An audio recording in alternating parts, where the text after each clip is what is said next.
ما اولین قدم ها را به سوی همدیگر فهمی و رضایت ملی گذاشته برای تأمین نمودن وحدت ملی زمینه مساعد فراهم آوردیم.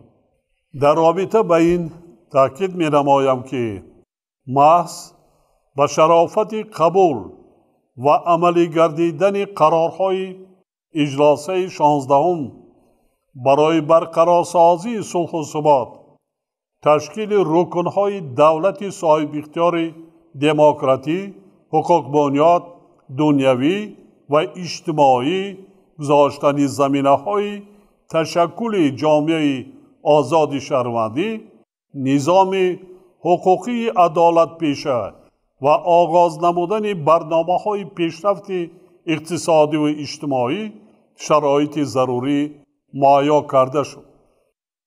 بعداً روند مذاکرات بین تاجیکان آغاز گردید که در کشورهای گوناگون منطقه و جهان بیش از 4 سال ادامه پیدا کرد. گفت و شنیدهای طولانی برای صلح 27 ایون سال 1997 در شهر مسکو با امضای سند تقدیرساز سازشنامه عمومی استقرار صلح و رضایت ملی در تاجیکستان انجام یافتند. وابسته به این میخواهم یک واقعیت تاریخی را که بارها گفتم بار دیگر تاکید نمایم.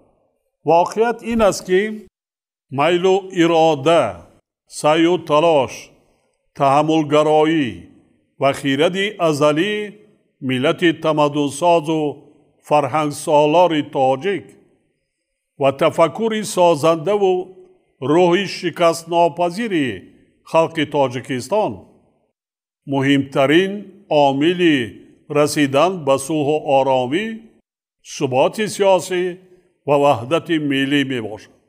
من این سخنان را همیشه با افتخار از مردم قهرمان تاجیک به زبان می آورم.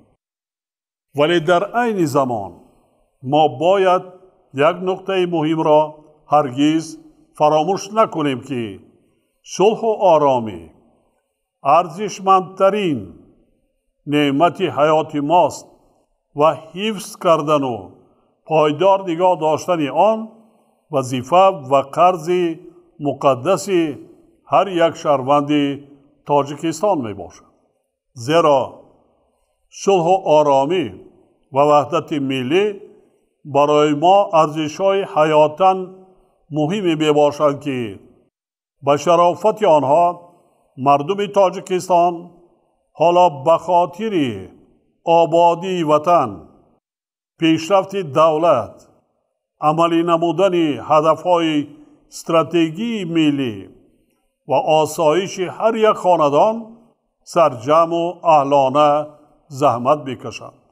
امروز مردم ما خوب درک میکنند که زندگی آسوده و آرام هر یک عائله، عملی گردیدن نیت و آرزوی هر یک شهروند، آبادی وطن و پیشرفت دولت تنها در صورت پایدار بودن صلح و ثبات کامل امکان دارد.